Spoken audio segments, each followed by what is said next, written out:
Be Smart for Change est au sommet de la mesure d'impact pendant toute cette journée. Beaucoup d'invités qui vont se succéder sur ce plateau, dans ce studio. Ceux qui comptent vraiment, c'est le thème de ce sommet. On en parle tout de suite de ceux qui comptent vraiment avec Jean-Benoît Besset. Bonjour.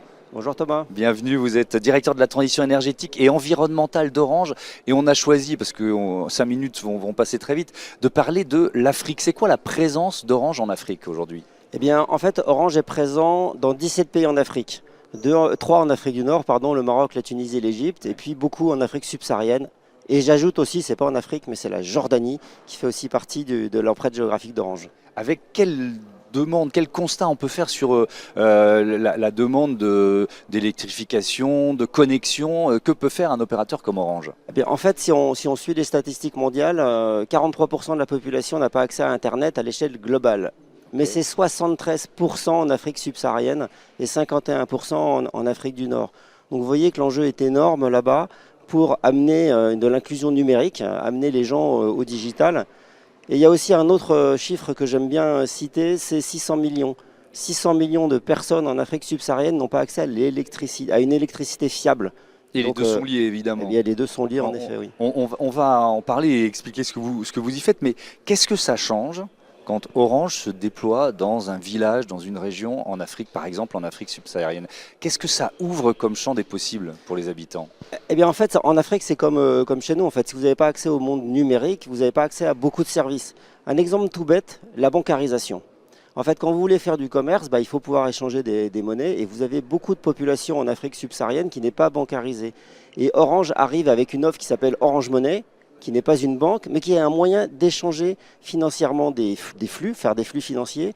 Et en fait, Orange Money a permis de bancariser énormément de personnes en Afrique. C'est un service qui est extrêmement populaire en Afrique, les services de paiement par téléphone. Alors quand vous arrivez, il faut d'abord électrifier en fait, donner accès à une électricité fiable. Oui, alors notre rôle n'est pas tellement d'électrifier, mais néanmoins on a une offre qui s'appelle Orange Énergie, en fait, qui, à l'heure où je vous parle, a permis à 400 000 foyers en Afrique subsaharienne, c'est-à-dire 2 millions de personnes, d'accéder à une électricité fiable. Comment ? Avec des panneaux solaires et des batteries, en fait. Et ça permet aux gens tout simplement d'avoir soit des choses toutes bêtes comme des lampes pour pouvoir travailler, c'est ce qu'on dit toujours, les enfants le soir, ou tout simplement vous êtes vendeur de fruits et légumes, de victuailles, en fait, vous avez accès à un congélateur que vous pouvez faire marcher tout simplement avec du courant et vous pouvez garder vos produits plus longtemps que ce que vous ne faisiez avant. L'objectif, c'est de remplacer des groupes électrogènes par des systèmes solarisés, c'est ça? C'est pas toujours possible, j'imagine. Alors ça, c'est un objectif global en Afrique. En général, vous avez en fait des interruptions de courant assez récurrentes en Afrique subsaharienne. J'étais très récemment voir nos équipes au Cameroun. Et au Cameroun, à Yaoundé, qui est la capitale, pardon, pas Yaoundé, j'étais à Douala, qui est la capitale économique, oui. Vous avez 4 heures de coupure de courant par jour. On n'imagine pas. Alors évidemment, il y a des zones bien pires. Au Mali, pendant la grande crise djihadiste, on est monté à 23 heures de coupure par jour. Donc en fait, il y a un énorme enjeu dans ces pays-là pour avoir un secours. Et c'est un énorme enjeu pour un opérateur, parce qu'un opérateur, ça consomme évidemment de l'électricité pour faire fonctionner le réseau. Et franchement, les groupes électrogènes, c'est la plaie. C'est la plaie parce que, 1, c'est carboné. Oui. 2, les prix sont extrêmement volatiles. Et on est dans une bonne période qui est bien placée pour ça. 3, c'est difficile d'en avoir.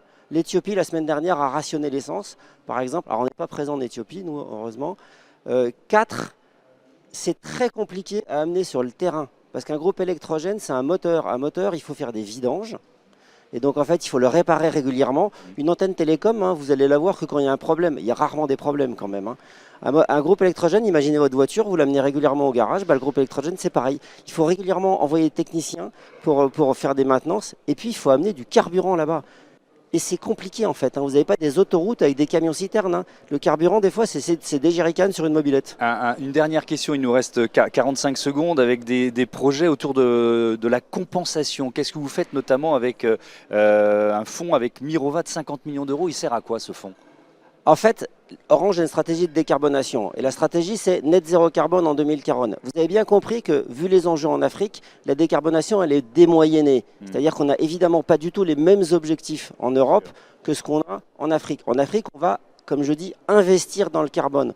On va augmenter les émissions de carbone en Afrique parce qu'il y a des enjeux d'inclusion numérique. En revanche, en Europe, on va les baisser plus que prévu pour tenir notre trajectoire. Mais quoi qu'on fasse, il restera toujours du carbone à la fin. Et donc en fait ce carbone, il faut l'absorber, le séquestrer. Et le choix d'Orange, ça a été de faire des projets basés sur la nature. C'est-à-dire qu'on investit dans de la reforestation. Et par exemple, en Afrique notamment, et donc on a lancé avec Mirova, il y a 3 ans, un fonds doté de 50 millions d'euros destiné à financer des projets de reforestation partout dans le monde. Merci beaucoup Jean-Benoît Besset et à bientôt sur Be Smart for Change. Bon sommet de la mesure d'impact. Merci. Merci Thomas.